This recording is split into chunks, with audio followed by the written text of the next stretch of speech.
నమస్తే, welcome to our channel. నేను మీ పద్మావతి. ఈ రోజు మనతో పాటు ప్రముఖ ఆధ్యాత్మికవేత్త శ్రీనివాసుల అనంతరామ శర్మ గారు ఉన్నారు. నమస్కారం గురువు గారు. నమస్కారం. మా నరసింహాత్మ.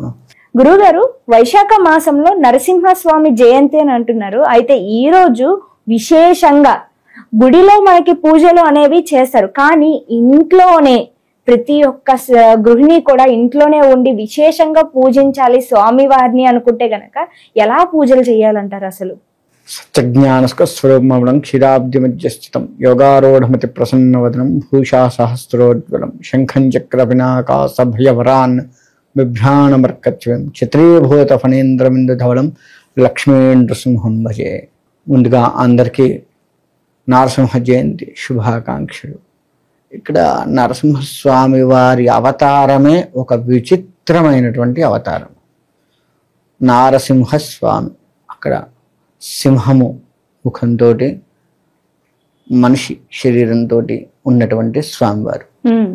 ఇలాంటి స్వామివారిని కనుక అర్చించినట్లయితే త్వరగా ప్రసన్నం అవుతారు స్వామివారు. ఇటువంటి అంటే నరమృగ శరీరాలతో ఉన్నటువంటి భగవంతుణ్ణి అర్చిస్తే వాళ్ళు త్వరగా ప్రసన్నం అవుతారు. హనుమంతుల వారు, వినాయకుడు, నరసింహస్వామి వీరందరూ కూడా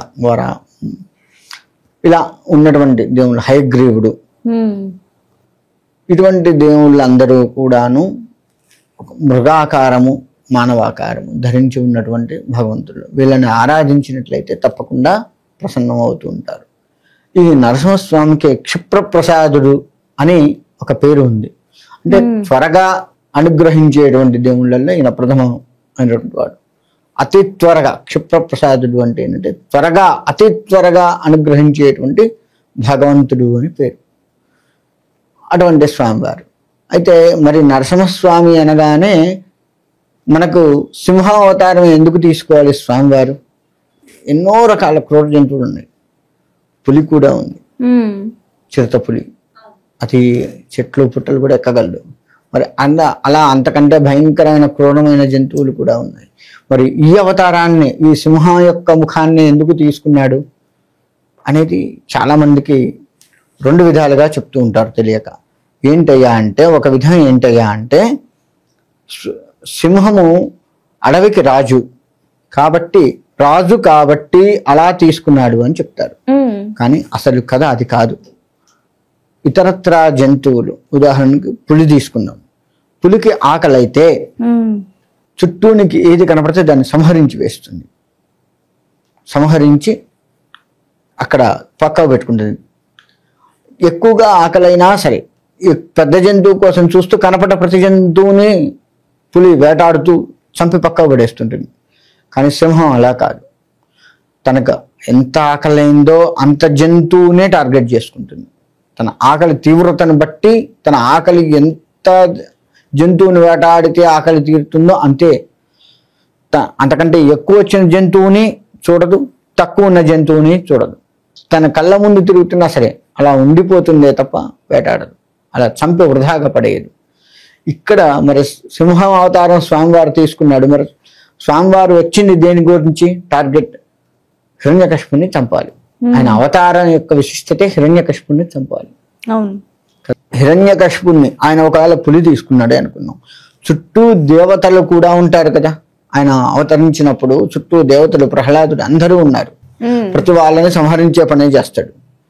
టార్గెట్ ఒకటే, హిరణ్యకశిపుడు. కాబట్టి సింహం యొక్క టార్గెట్ ఒకటే ఉంటుంది. కాబట్టి ఆయన ఆ అవతారం తీసుకొని ఏది ప్రధానంగా మనకు కావాలో దాన్ని మాత్రమే సంహరించాడు.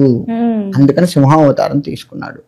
ఇతరత్ర అవతారాలు కనుక, ఇతరత్ర జంతువుల్ని కనుక ఆయన తీసుకున్నట్లయితే దేవతలు కూడా మిగలరు. అందరినీ సంహరించే పని చేసుకొని చివరకు ఆయన దగ్గరికి వెళ్తాడు. లేదు, ఆయన్ని వేటాడిన తర్వాత, ఆయన్ని హిరణ్యకశిపుని సంహరించిన తర్వాత కూడా ఆయన కోపం ఆగలేదు. ఇతరత్ర అవతారాలు, ఇతరత్ర జంతువుని అవతారం కనుక ఆయన తీసుకున్నట్లయితే అది వేటాడి ఇంకా కనపడ్డదల్లా కూడా మళ్ళీ చంపేసే పనిలోనే ఉంటుంది. కానీ సింహం అలా చేయదు కదా. ఇక్కడ సింహం అవతారం తీసుకోవడానికి ప్రధాన కారణం అది. నారసింహస్వామి అవతారం అది.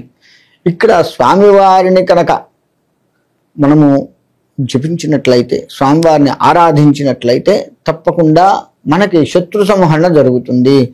ఈ కలియుగంలో మనకు ప్రధానంగా ఏంటంటే చేతబడులు, బాణామతులు, నరదృష్టి, ఇలా భయంకరమైనటువంటి ప్రయోగాలు, దుష్ట ప్రయోగాలు మనకు ఎక్కువగా కనపడుతూ ఉంటాయి. అటువంటి దుష్ట ప్రయోగాల నుంచి బారిన పడకుండా ఆ స్వామివారి ఆరాధన కనుక చేసినట్లయితే తప్పకుండా మనం క్షేమంగా ఉండగలుగుతాము. అంతేకాకుండా మీరు ఇందాక అన్నట్లుగా మరి ఆడవాళ్ళు ఏం చేయాలి? ఒకవేళ గుడికి వెళ్తారు, బాగుంది, గుడికి వెళ్ళినా కానీ ఇంకా స్వామివారిని ఏ విధంగా ఆరాధించాలి అంటే నారసింహస్వామి వారి వ్రతం అనేది ఒకటి ఉంది. దాన్ని సంవత్సరానికి ఒకసారి నరసింహస్వామి జయంతి రోజు కనుక ఎవరైతే నరసింహస్వామి వ్రతాన్ని చేసుకుంటారో వారికి నారసింహస్వామి సంపూర్ణ అనుగ్రహం కలుగుతుంది.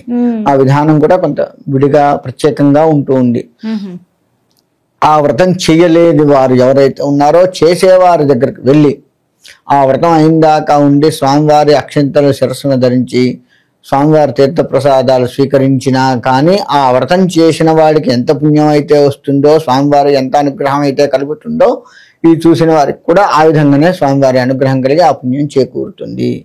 మరి ఈ వ్రతాన్ని ముఖ్యంగా ఎవరు చేస్తారు అంటే నారసింహస్వామి వారి ఉపాసకులు ఎవరైతే ఉన్నారో వారు ఈ వ్రతాన్ని చేస్తూ ఉంటారు. వారు ఈ వ్రతాన్ని చేయడం వల్ల ఏంటంటే స్వామివారి అనుగ్రహం సులభంగా కలుగుతూ ఉంటుంది. పిలిస్తే పలికే దైవంలో ఈయన ప్రథముడు. యుగాలలో కూడా కృతయుగము మొదటి దైవం ఈయనే. మనకున్న 4 యుగాల్లో కృతయుగము, త్రేతాయుగం, ద్వాపరయుగం, కలియుగం, ఈ 4 యుగాలలో కూడా మొదటి యుగం కృతయుగం. కృతయుగానికి ప్రధాన దేవత కూడా నరసింహస్వామి. కాబట్టి ఆ స్వామివారి అనుగ్రహాన్ని ఎవరైతే పొందుతారో తప్పకుండా వారికి కోటిని. అంతేకాకుండా ఎవరైతే కష్టాల్లో ఉన్నారో, ఎవరి ఆధ్యాత్మిక పరమైన కష్టం కావచ్చు, శారీరక పరమైన కష్టం కావచ్చు, ఏ కష్టం ఉన్నా స్వామివారు తీసివేస్తాడు. అందుకే మనకు త్యాగరాజు గారు ఆయన రాముల వారిని కొలుస్తూ ఉన్న సమయంలో ఆ రాముల వారి విగ్రహాలు ఆయనకు దొరకకుండా చేయాలి అని చెప్పేసి వాళ్ళ వదిన గారు, అన్నగారు ఆ విగ్రహాలు తీసుకెళ్లి నదిలో పారవేస్తారు. పారవేసినప్పుడు అన్ని చోట్ల వెతుకుతూ ఆహారం తీసుకోకుండా నా రాముడు కనపడట్లేదు, నా రాముడి విగ్రహాలు, నా స్వామివారిని అర్చిస్తూ ఉన్న నా స్వామి మూర్తి కనపడట్లేదు అని చెప్పేసి త్యాగరాజస్వామి అనే పరిపరి విధాలుగా విలపిస్తూ ఉన్న సమయంలో ఒక నదీ తీరంలో కూర్చొని నారసింహస్వామి వారిని వేడుకున్నట్ట. వేడుకోగానే ఆ స్వామివారిని వేడుకున్న క్షణంలోనే ఆ స్వామివారి అనుగ్రహంతో ఆ నదిలో రాముల వారి విగ్రహాలు తేలుతూ బయటకు వచ్చాయట. వచ్చి ఆయన కనపడ్డాయి త్యాగరాజు వారికి. అవి తీసుకొని ఆ స్వామివారి కృతజ్ఞతలు చెప్పుకుంటూ చక్కగా మళ్ళా ఆయన యథావిధిగా పూజించుకొని ఉన్నారు. ఈ విధమైనటువంటి స్వామివారి యొక్క మహిమలు ఎన్నో ఉన్నాయి. కాబట్టి మనము స్వామివారిని ఎంతగా అయితే ఆరాధిస్తామో తప్పకుండా అంత బాగా స్వామివారి అనుగ్రహం కలుగుతుంది. స్వామివారిని ఎన్ని రకాల వీలైతే అన్ని రకాలుగా స్వామివారికి ఈ లక్షపత్రి పూజ కూడా చేస్తూ ఉంటారు. ధనుర్మాసంలో ఒకటి విష్ణుమూర్తికి చేస్తూ నరసింహస్వామి ఆలయాల్లో కూడా చేస్తూ ఉంటారు. విడిగా ఈ నరసింహస్వామి జయంతి రోజు కూడా చేస్తూ ఉంటారు. స్వామివారికి పానకాన్ని నివేదించినట్లయితే ఇంకా మంచిది. ఎందుకంటే స్వామివారు చాలా ఉగ్ర రూపంలో ఉంటారు కాబట్టి బాగుంటుంది. స్వామివారిలో అనేక రకాల స్వామివార్లు ఉన్నారు. 32 రకాల నరసింహ స్వామివార్లు ఉన్నారు. లక్ష్మీ నరసింహస్వామి, యోగానంద నరసింహస్వామి, ప్రహ్లాద వరద నరసింహస్వామి, ఇలా చెప్పుకుంటూ పోతే 32 రకాల స్వాములు ఉన్నారు.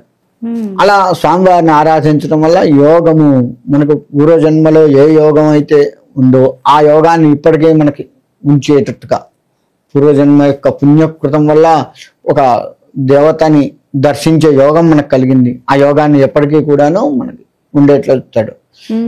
అందుకే కృష్ణుడు యోగక్షేమం వహామ్యహం అని చెప్పేసి గీతా సారాంశంలో కృష్ణుడు చెప్తాడు. యోగక్షేమాలు చూస్తూ ఉంటాను.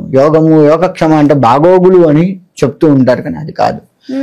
నీకు ఈ జన్మలో గురువుని సేవించే యోగం నీకు కలిగింది. అటువంటి యోగాన్ని ఆగం కాకుండా ఆ యోగాన్ని క్షేమంగా ఉంచుతాను. నీకు సత్పురుషుల సాంగత్యం నీకు కలిగింది, అది యోగం. భగవత్ పూజలు చేసుకోవడం ఒక యోగం. అటువంటి యోగాలు ఏవైతే ఉన్నాయో వాటిని నేను క్షేమంగా కాపాడుతూ ఉంటాను. యోగక్షేమం వహామ్యం, అటువంటి యోగాల క్షేమాన్ని నేను చూసుకుంటూ ఉంటాను, అది నా బాధ్యత అన్నట్లుగా కృష్ణుడు కూడా చెప్పి ఉన్నాడు. యోగక్షేమ వహామ్యం అంటే అది అర్థం. అంతేకాని పిల్లగాళ్ళని బాగా చూసుకుంటాడు, లేదు అంటే మనకు వచ్చిన ఆస్తిపాస్తులను చూస్తాడు. ఇది కాదు. ధర్మాన్ని, మనకి ఏ ధర్మం అయితే కట్టుబడి ఉన్నామో ధర్మాన్ని అనుసరించి ఉంటాం కాబట్టి ఆ ధర్మాన్ని కూడా యోగమే మనకు, ఆ ధర్మంగా ఉండటం కూడా, అటువంటి ధర్మాన్ని కూడా ఆయన కాపాడుతూ ఉంటాడు. ఇలా గురువుల్ని ఆశ్రయించేటువంటి వారికి, పీఠాధిపతులను ఆశ్రయించేటువంటి వారికి, అందరినీ భగవత్ ఆశ్రయాన్ని పొందుతూ ఉన్నటువంటి వారు యోగాల్ని, ఆ యోగం మనకి పూర్వజన్మ పుణ్యం వల్ల వచ్చింది కాబట్టి దాన్ని ఇప్పటికీ కాపాడుతాను అని చెప్పేసి స్వామివారు చెప్పడం. ఆ విధంగా కృష్ణుడు కూడా మనల్ని అనుగ్రహిస్తూ ఉంటాడు. ఆ విధంగా స్వామివారి యొక్క అనుగ్రహాన్ని పొంది ఆ స్వామివారి తీర్థప్రసాదాలు స్వీకరించి ధరించాలి. ఇంకా కావాలి అంటే స్వామివారికి ఇష్టమైనటువంటి నివేదన, పానకంతో పాటుగా స్వామివారికి మిరియాల అన్నం చాలా ఇష్టం. మిరియాల అన్నాన్ని కూడా నివేదించినట్లయితే దాని చేసే విధానం కూడా వేరే ఉంటుంది. అన్ని అన్నాల్లాగా చేయడం కాదు, దాని విధానం వేరే ఉంటుంది. దాన్ని తెలుసుకొని ఆ విధంగా స్వామివారికి నివేదన చేస్తే ఇంకా స్వామివారి అనుగ్రహం మనకు కలుగుతుంది. ఆ విధంగా అందరూ స్వామివారి అనుగ్రహాన్ని పొంది స్వామివారి యొక్క పూర్తి అనుగ్రహంతో తరించాలి అని కోరుకుంటున్నాను. చాలా చక్కగా వివరించారు గురువు గారు. అయితే నరసింహస్వామి వారి జయంతి గురించి ఎలాంటి ప్రశ్నలు ఉన్నా సరే అన్నిటికీ కూడా చాలా చక్కగా వివరణ అనేది ఇచ్చారు. ధన్యవాదాలు గురువు గారు. మంచిదమ్మా. నరసింహ.